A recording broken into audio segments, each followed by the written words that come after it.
Sir, ano po ang current water production ngayon ng MNWD in cubic meters per day versus nung actual demand ng Naga at covered areas po ngayong May 2026? Meron ba tayo, sir, deficit, Sir Chappy? Wala po tayong nakikitang deficit. Monthly, ang production po natin monthly is nasa 2 million, 2.2 million cubic meter. Which is nga, kung itingnan natin, dapat 2.1 lang kailangan natin. Pero may sobra tayong 1,000 cubic meter. Yan po ang monthly production na binubuga ng mga water sources natin every month. Opo. Eto, sir, base po sa record ninyo, ilan po ba yung mga pipe leakages o breakages na na-repair ng MNWD from January until now na May 2026? And ilan pa po ba yung pending for repair, Sir Chappy? Sa ngayon po, wala akong data na masabi sa inyo. Kasi parang hindi naisabi sa akin yan na kailangan nyo ng data niya. Wala po tayong data niyan na hawak. Mahirap naman na i-chamba natin yung data niyan ng leakages. Pero may mga ongoing repairs po na ginagawa ngayon, especially dito sa may upper barangay ng San Isidro, Ryan at kahapon yung sa may Panikwason. Kaya nagkaroon po ng pagwala ng tubig sa may part ng Panikwason kasi pumutok po yung 3 inches ng distribution line. Pero naayos na po kahapon yung 3 inches. So may mga ongoing po tayo dito sa may parting Sabang. Meron din po tayong ginagawang pag-repair dyan. And then ongoing po ang ginagawang leak detection ng NRWP. Opo, iyon. So dito, sir, may short-term at long-term solutions po ba tayo sa MNWD? And ano po yung status ngayon ng halimbawa ng Anayan Water Source Project o iba pang source development, Sir Chappy? Actually, ang Anayan Spring, ang Anayan at Rumangrap Spring, nasa normal pa din po level siya. Hindi pa po nagpapakita siya ng pagbaba. So, mataas pa po ang level ng dalawang spring na nandyan sa may part ng Pili. Yung sa may part ng Panikwason, which is mga malilit lang naman pong mga springs yan, ganun pa din. Nasa normal pa rin na level siya, pero wala siyang pinapakita na overflow na hindi kagaya nung nasa Pili na nagpakita siya ng overflow. Pero normal pa din po. Even ito yung pong mga pumping stations natin, yung mga deep wells natin is nasa normal pa po level siya. So wala pa pong ipinapakita na bumabagsak siya, bumababa ang mga water level ng ating mga water sources. Opo. Pero dito, sir, sa Naga and sa ibang mga bayan na nasasakupan po ng MNWD, majority ba, sir, nakakaranas ng mga water interruptions ngayon na mainit ang panahon, Sir Chappy? Actually po ang water interruption, nangyayari pang water interruption kapag nagkakaroon ng sudden brownout ang supply natin, ang Casoreco 2. Kapag nag-brownout po sila, automatically mawawalan po tayo ng tubig kasi kumukuha tayo ng supply ng kuryente sa Casoreco. So every time po na magkaroon ng pag-brown out, yan po ang mangyayari talaga. Automatic po mawala ang supply ng tubig. Kasi karamihan po ng ating mga pumping stations nasa upper barangay. So ang tendency po ng tubig, babagsak po siya pababa. So kailangan pa pong mag-shift ang pumping stations natin sa generator set. Bakit po kailangan pong i-open pang generator set at kapag na i-open natin generator set, kailangan pa po natin mag-flushing at least mga 15 to 30 minutes na flushing para po masiguro natin na malinis ang tubig. So sa span of time po na protocol na ginagawa ng mga pump operators natin, at sigurado pong maubos na talaga ang tubig sa transmission at distribution line natin. So pag nai-inject na po natin sa system yan, maghihintay na naman po tayo para po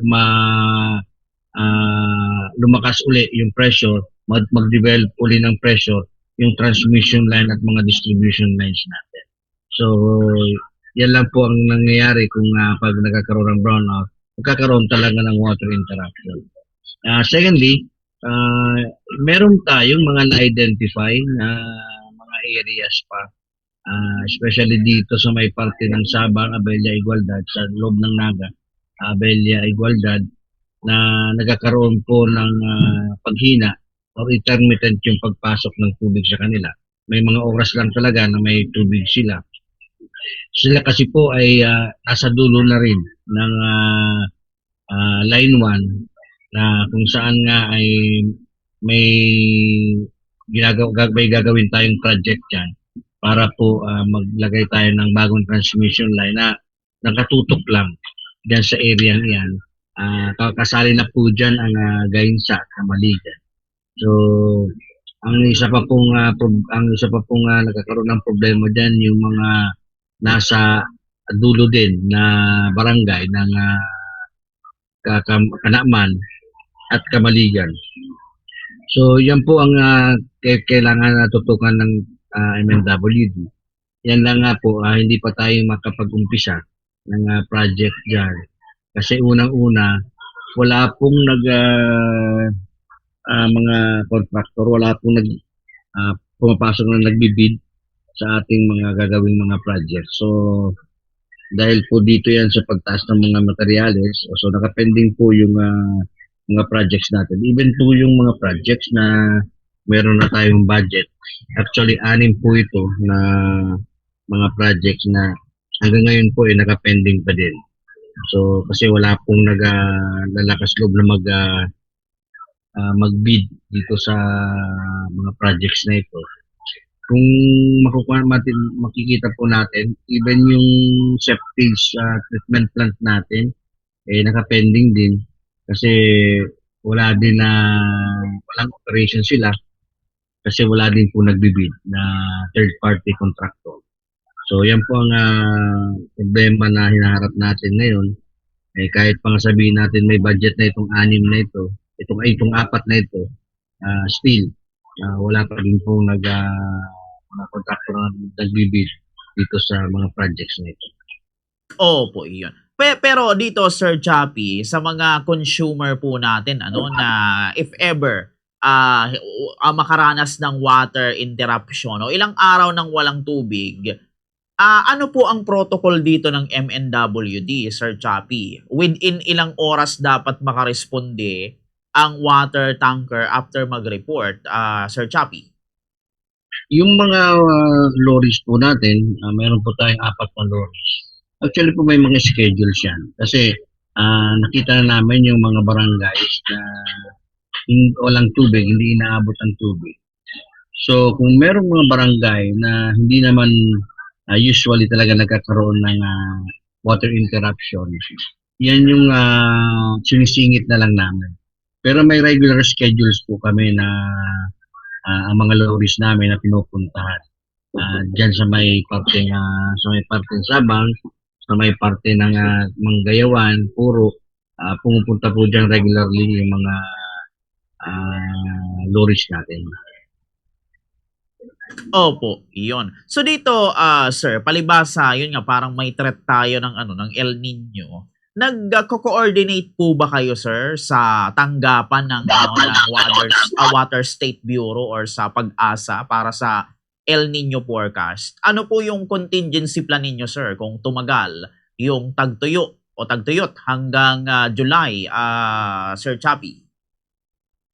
Mayroon po tayong Environment Division na siyang nakatoka dyan para mag-coordinate sa Pag-asa at maghingi ng mga data tungkol po dito sa sinasabing magiging extreme El Nino, especially during the third quarter ng taon na ito. So, unang-una po, ang contingency natin dyan is yung apat na lorry po natin, nilagay na po natin sa tamang kondisyon siya. And then, lagi po siyang nasa alert, high alert ang mga lorries. Hindi lang po mga lorries. Meron po tayong tinatapos na 7 stations na kung saan may 3 na po na 100% completed na yung pag-drill ng well. So, kapag nakita po natin na kumulang po ang supply ng tubig, kahit po hindi pa tapos yung pump house or yung electromechanical, gagamitin po natin sila temporarily kahit po wala pang silungan. Ang ating pump operator, maglalagay lang po tayo ng tent doon para po magamit natin yung tatlong tapos na. At baka po by sa sunod na 2 buwan may dagdag na naman. So bago po umabot yung extreme El Nino na sinasabi ng Pag-asa, may magagamit po tayong mga bagong mga pumps. Opo. Yeah. Okay po. So dito, Sir Chappy, proceed naman tayo, sir, sa assessment natin noong tayo po ay kumbaga nag-increase ng water rates. Kumusta, sir, yung yung assessment nito, especially sa mga consumer? Sir, yung naging parang nito, epekto nitong water rates, pagtaas ng water rates sa opisina natin, sa mga tao ngayon o sa mga consumer natin ngayon, sir, ng May, Sir Chappy? Sa ngayon po, wala pa tayo nakikitang assessment or effect sa MNWD. Kasi nasa 11 days pa lang po tayo nang ipinatupad natin yung rate increase. Nag-umpisa po siya May 11. So wala pa po tayo nakikita na anumang assessment dyan or anong adjustments, so makita natin kung anong epekto sa MNWD. Kung sa consumer naman po, natural na may project talaga dyan na mga consumer. Pero sabi ko nga po, wala na tayong magagawa kasi 17 years din tayo na naghintay bago po tayo nagkaroon ng rate. So hindi na tayo masyado nakakahabol sa inflation na nangyari mula pa nung 2009 hanggang ngayong taon, kung saan mas tumaas pa po yung mga materials natin. Pero ganun pa man po, kahit nga hindi pa tayo nakakapag pantay dun sa mga pagmahal ng mga materials natin, sinisiguro po natin na mga patuloy yung mga proyekto na ating gagawin dito sa loob ng MNW. Okay po, iyon. So dito, sir, maisingit ko lang na katanungan kasi baka may nakikinig sa atin, sir, o may nanonood sa atin na hindi alam itong tungkol dito. Sir, magkano po ba yung halimbawa minimum charge? Magkano po ba per cubic meter after nung minimum? At ano po bang bracket yung pinaka-apektado sa increase, Sir Chappy? Yung minimum po natin is, yung dati is 125. Ano po? So, ang kung po natin, pinagtag po natin is 35 pesos. So, minimum po natin magiging 160 na. So, yan po ang itinaas niya sa minimum. So, yung sa commercial po, sa residential po is 160 na ang minimum natin. So, per cubic po niyan, kung dati 12.50, maging 16 pesos. So, 350 ang idinagdag per cubic. So, sa residential po yan, na nagagamit ng 1/2 size na tubo. Ano po? Sa commercial, na minimum, nasa 320 na po siya. So, medyo mataas po ang commercial. Kesa po sa, kasi ang commercial po, nahati sa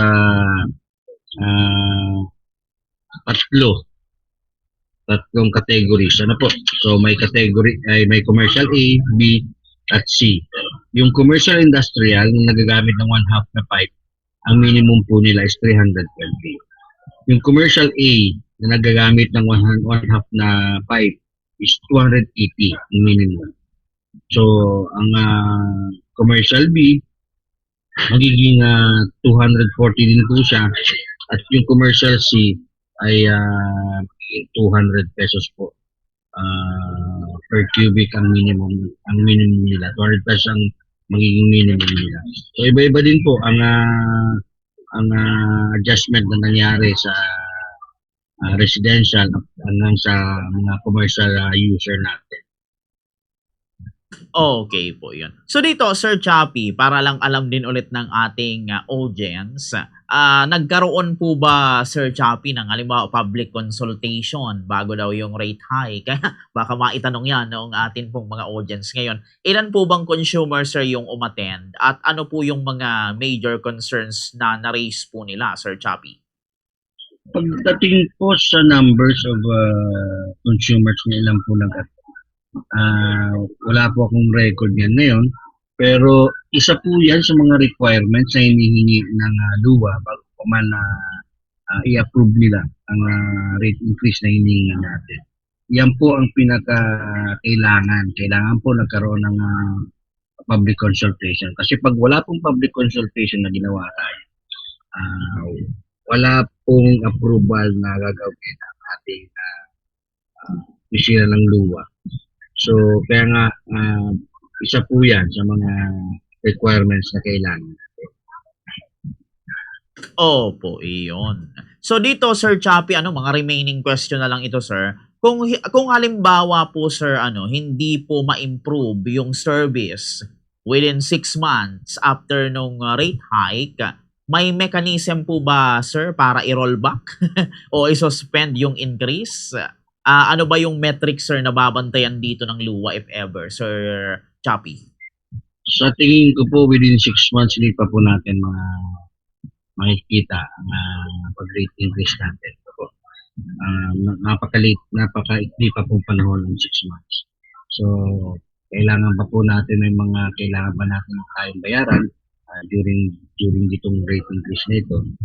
Even itong yung mga projects po naka-pending, hindi pa din po gagamit natin yung pera sa rate increase. So, medyo imposible pa po ang 6 months. Opo, iyon. So ito, sir, bago tayo magtapos sa ating interview kasi limited lang po yung ating time, siguro, sir, ano na lang, sir, yung maiiwan ninyong mensahe sa atin pong mga consumer, lalo na yung mga nanonood sa atin ngayon para maintindihan po nila itong ating mga hakbang dito sa MNWD, especially dun sa water rates, sa water interruption if ever. Sige, sir, bigay ko po ulit sa inyo ang linya. Yes po, tungkol po dito sa rate increase na nangyari sa atin, ito po kinakailangan ng MNWD na mag-rate increase tayo. Kasi halos 17 years po tayo hindi nag-rate increase. So, marami na po ang nangyari. Tumaas na po ang lahat ng mga bilihin ng mga kagamitan na ginagamit ng MNWD. So, kailangan po natin ang rate increase. Kasi kung hindi po, hindi natin magagawa yung mga proyekto na nakapending po dito sa MNWD. So, sana po ang pag-intindi ng ating mga consumer. Hindi naman po masyado kataasan ang ibinigay ng LUWA sa MNWD. Kasi sa entire Bicol region, isa po tayo sa mga water district na may mga mababa pang tarifa pagdating po sa supply ng tubig. At talo pa po tayo ng mga category B, C, and D na mga water district na ang MNWD po ay isang category A na water district. So, sana po maintindihan ng ating consumer na tayo pa din po may pinakabababang water rate dito po sa Bicol region.